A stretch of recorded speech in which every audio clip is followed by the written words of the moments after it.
Lema kubeera nti no you talk things because oyagala relevancy, because oyagala kufuna likes, because oyagala kufuna oyagala kubeera nga trending. Kati olutalo lwa Jobless wendulabira kiri ekyaliwo olwo luba lugambo by the way.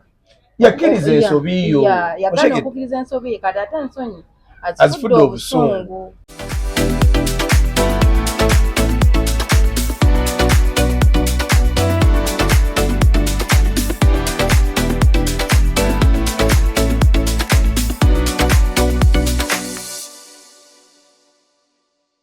Wowe tubaliriza nnyo ku YouTube channel ya Life Experience Uganda amanya n'eddoboozi nzasha n'ava n'amatovu mwasibye mutya bassebo ne bannyabo era ng'okubaweereza tusinzira n'okusiba back.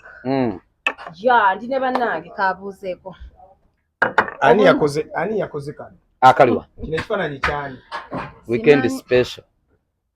Ani ali mu ttuba? Ogamba mbu Uncle Twizire.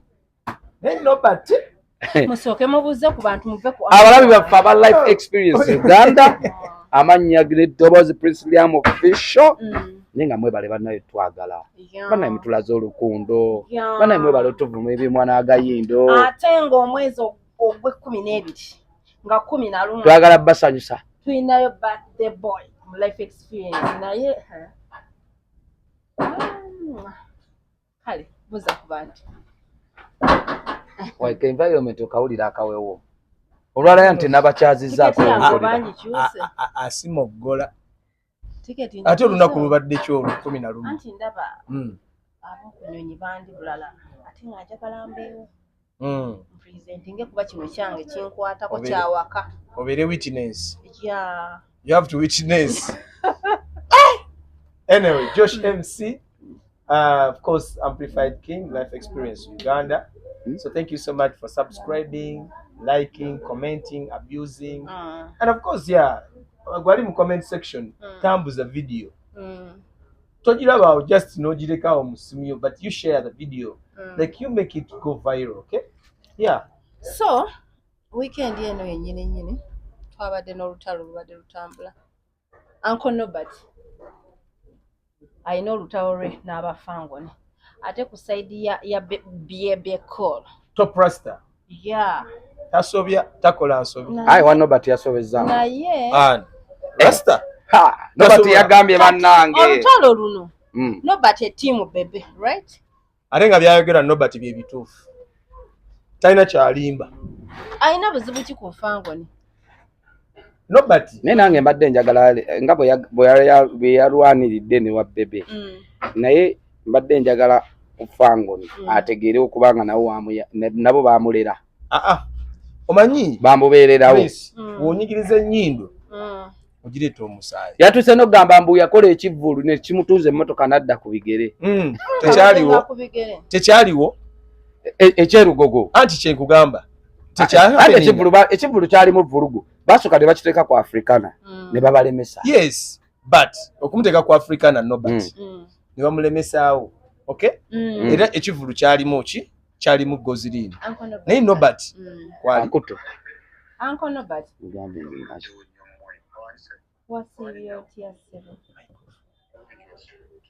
Nze naava. Eddoboozi ndimanyi. Wabula baaba eddoboozi olimanyi otya? Gwe tomuwulira nti ali romantic. Naye anko weetereeze romantic bye biki?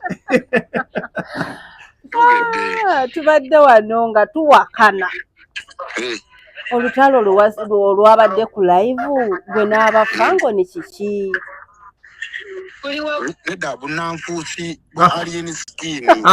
Wama kubaze bagambye wano. Omanyi ensi eno twetaagisamu okubeereramu abantu abalungi. Yes. Musajja mu Uganda muno bantu bameka bawulira akwata ku ssente n'akuwa advance wa bukaddaana ate n'otandika okumwasamira. Thank you. Omusajja yagenda n'aloobinga Kenzo yali abalemeseze gwe jakesi mu ku banka yange. Muliro ky'ekyobugagga kyange wamma mu nsenyiwe kakati. Olwo abadde ayota omuliro ku banka yange. Naye Uncle Nobert twandituwaamu akantu Nobert. Muliwa. Tuli ku Silverback. Naye kati obudde bugenze obudde bugenze leero naye kye ŋŋamba tuweeyo akantu bro. kale katulabe kwogera bingi enkya twogere ku makya ssaawa 5 tulabe bwe tukwatagana kale ba kale so ensonga zeezo twogere eyo ajja tuwamu akantu enkya so ku nsonga eyo tugenda kumala communicating nga tulabe ku nsonga eyo gyayogedde kuba namulabe ku live ng'abavuma okufaako abaana ne bamukolamu embizaawo naye on a serious note guys let's be realistic wadde omulungi wadde ebintu ebibi bibaawo naye muntu aba akoze obulungi asimibwe alina okubeera ng'afuna flowers ze Bebe Cool, truth be told, he's the one eyaleeta abayimbi abasinga ku trailer unstoppable eya campaign sente Uncle Josh oshegedde Uncle and Josh trust me sente eyawula ati yes I understand ne waliwo abantu abamu aboogera ebigambo nga just baagala relevance nga baagala ku trending nga baagala kubeera mu mawulire one thing I know about Rasta takola nsobi Bebe Cool agenda okwogera ekintu ng'akiinako evidence yensonga lwaki abantu balwanye Bebe Cool ne bamulemwa nti ye ajja na facts okyegera njagala nkugamba ebigambo bino oyo gravity Bebe Cool mwennyini nnyini even actually before Bebe Cool talking about that thing abaana ba Gagamel they talked about it emmotoka ya gravity yali egenda oshegera eyo Range Rover yali egenda even the evidence is there nti Bebe Cool ya securing emmotoka yani ya gravity oshegera really okumanya nti omuntu aba tayagaliza nkukutte wa president ate gwompise mabega n'ogende wa president n'omugamba nze sente zange zimpe direct meaning nze yakututteyo batokola ki oba onduddemu olukwe oshegera kati ate why do you have to come back ate ng'ocomplaining nga mbuno saakwadde sente nga gwagenze n'osaba ezizo direct oba oshegera so ebintu ebimu tubikole nga tulina common sense Bebe Cool wabanga yakera ku nze I've been with Bebe Cool Bebe Cool njagala olyo waveyo omuyimbi ajja oba omuntu yenna agamba nti Bebe Cool yankozesa n'atansasula oshegera era wagamba nti ngenda kukuwa emitwalo 2 wallahi gyakuwa so abantu beerabidde waliwo obuvidiyo bungi nnyo obuze nga Gravity ali ne Bebe Cool ng'amwebaza ki amukutte sente azimuwadde bla bla bla alien skin yennyini nnyini okay yali tali ku trailer Bebe Cool akola unstoppable kichogamba muno alien skin agamba alina amaanyi mangi nnyo okuba nti no because waba tali ku trailer competitors ali wa noli mu feeling z'endongo not feeling yeno because Bebe Cool tachina chanoonya muntu he has done it all yakakasa Uganda yes saga ya alien ne Bebe Cool nze mukulaba okwange Bebe ngeri gye yayogeramu I mean alien agamba bwe baali ne Bebe Cool n'akasente ke yamuwa baali bameka babiri mukasenge naye akeera enkya n'abiwulira mu baana ba Nuupu nga bifulumye n'agamba nze yabadde ne Rasta sirina gwe n'agambye ko tubimanyira Rasta bijja bitya nga byafulumye ati kati awo that's where people go wrong okitegedde before kati ye alien ndowooza ngeri womanyi oba n'abantu abakuli wano biki aleetamu akantu ngaako basobola okuteekawo opika before you react you have to first bali bantu bakulu alien ne Bebe and they have been together on the same table okay go talk to Rasta hey bro ABCD kyakoze kitya Jobless we are linking a video audio za Bebe Cool did you know about it no one knew about it so anything can happen so naye nga Rasta yenga Rasta twogereko ko kale tetujja kwogera ng'omuntu mwagale mbu mugoberere ekiriwo mu mukube mwagale wakati wetutu yasaga zonna bwe zijje zeetoolera waliwo eyatugambye mbu ani yakyankalana ne Kenzo okusooka yali ani olutalo aluyina nani Kenzo ne Bebe so kati bo bagamba mbu omuntu yenna akyankalana akwatagana ne Kenzo awo Rasta abata temuyinaawo connection no ekyo kikyamu nakyo why because senga buli muntu akwatagana ne Kenzo takwatagana Bebe Cool takwatagana naye okay ensi yonna we have abantu balina ba fans and ba fans muri ba fans nga bo bagoberera ebikolwa byaba artists baabwe baserebu baabwe you understand ngagamba nze wemba sikolagana na Prince nawe tolina kukolagana naye oshegedde bantu bameka abakolagana ne Bobby Wine Bebe Cool bakolagana nabo nenga tete bakolagana lasta okujja ku interview gye yabaddeko yabadde azze kakasa abantu kubanyonyola yabadde annyonnyola yabadde anti gambye ntino rasta yeewa obudde okuvaayo okwogera ku kintu ajja amaze okuanalyzinga ng'ajja na facts era ku point ya gravity eyo yennyini kyobala yatuwadde amazima n'agamba nze nagayise mazima lwaki kuba yayogedde okusinza ne gravity bwe yayogera yatugambye gravity bwe yayita eno n'agende w'omukulu n'afuna ssente okuva mu jjukira miliyoni 600 mu ofiisi we mufunira ssente ne bebe waalina okugenda kakati bebe ye ebintu byayagala nnyo nga biri stoic abeera n'accountability n'amannya kati atwala okuzzaayo amannya wulira bwe yatunyonyoddeka kuliko erya gravity kwe kumugamba ono nga twamukolako dda okategedde bebe yagambye talina buzibu naye yakola bulungi aba na accountability yagikola azaayo atwalayo eri banna agenda kuwa Joshi mpe pulinsi kati bamutunuza ali jukira naye eri kiba kimuttira omusajja ayagala kufuna double payment omusajja gwe twakafuna kati ate ye gravity abigaana ate nga bituufu oshegedde so kati awo that's where people go wrong gravity ne wanaakola atya gravity ne wanaakola atya Bebe Cool abanga agenda nti notagenda kusasula kajjayo maama we yafa tajja kumuwadde ekikulu ati gwe omuluvu exactly gwe omuluvu oshegedde okukusa ne speaker ogenze ne secretary general oyise Bebe Cool emabega ogenze paka wa mukulembeze oshegedde wotuse omukulembeze omugambye nze zange zimpe direct ate kati what do you expect omuntu yakutwalayo yako ate sente z'abantu ate zibalina okusasula abantu abalala atakuwa webale nnyo bweyagala kufuna double payments gwani kakati ekiriwo ekikyalumya gravity mba omutwe ekimulumya omutwe jjukira akakaka sente yakola ki yakali yakadalabiranga atalina kati essaawa zino bebe ziri mu kujja agenda zifuna lasita yalabanga kubeera ki teziriko omuntu agenda zifuna sente agenda zifuna kati buli omu yakitegedde lasita agenda kukola ki kati gravity agamba sajja agenda kuba sente kati ate kiringanga Joshi bw'anajja nga nze n'endya ku ssaawa 10 Joshi n'alya ku 12 oshegedde mbakulira bubi enjalebe ekuluma oshegedde kati kyekiriwo naye nga kye balina okumanya nze lasita oyo omulaba nzize mugoberera naye kyemmanyi ayagala nnyo okujjanga kyova biseera bisinga yagamba tatera kwagala kujja kwogera bintu nga teyeeteeseteese ayagala jja era yagambe I want to give you proof it's because I don't want to play some audios here otegedde kakati era ebimu bye byatuuse ku Jobless ng'alaga embeera yonna naye Rasta bwe yabadde ku show ya Talk and Talk show yatugamba bannange bino mbibagamba ndi wano nze Moses Sali tebannasasula ssente naye bagenda kukola ki kunsasula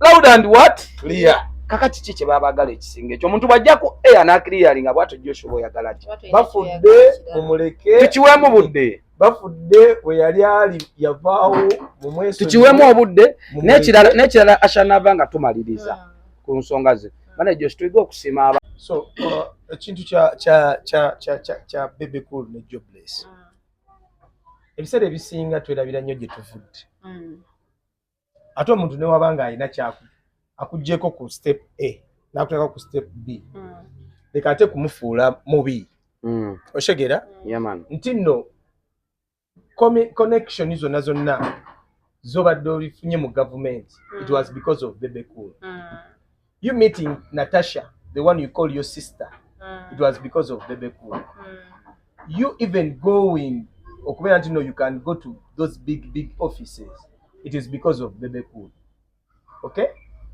I've seen you calling Bebe Cool nga weta akuwadde sente contributing ze ku nyumba yo oshegedde eyo gy'oli mu kuvumiramu abantu mbuno obwana bwa gagamero simanyi busulanga biyenje simanyi tewina byakulya bla bla bla yeah yazimbe oshegera on top of that ogamba nti no Bebe Cool takwata abako miliyoni 5 n'azikuwa Can you count the money? Gwe mwennyini nyini wavuddeyo n'ogamba nti mwamala omwezi mulamba ng'ofuna emitwalo 3 every single day ku campaign trail. So gumu n'ekitundu. So emitwalo 3 times ennaku 3 because omwezi gulimu ennaku 3. So katubale gumu tugateke 15. Ogateke 45. So just times olabe 300,000 times 45 days. How much money is that? Oboshegera. So nimekubeera nti no, you talk things because oyagala relevancy, because oyagala kufuna likes, because oyagala kufuna, you know, oyagala kubeera ngo trending. Kati olutalo lwa Jobless wendulabira kiri ekyaliwo olwo lugambo by the way. Yakiriza ensobi yo. Yagala okukiriza ensobi kati ate ensonyi azifudde obusungu. Kiriza ensobi yo blood. Oshegera because fena tukyali bavubuka abasajja tubeetaaga in any way. Trust me, Jobless wofuna issue wofuna saga yonna nga involved mu mateeka, involved the police. The first person you'd run to is Bebe Cool. Yeah, Rasta. Oshegera is Bebe Cool. Ogenda kukubira Gravity agenda kugamba blood mwana nga olabye mwana naye katulabe. He will not come to be there for you. Oshegera. But top Rasta akube simu age. Oya mutabani wange akoze atya kanzijaawo ne babisootinga there and then. Okay?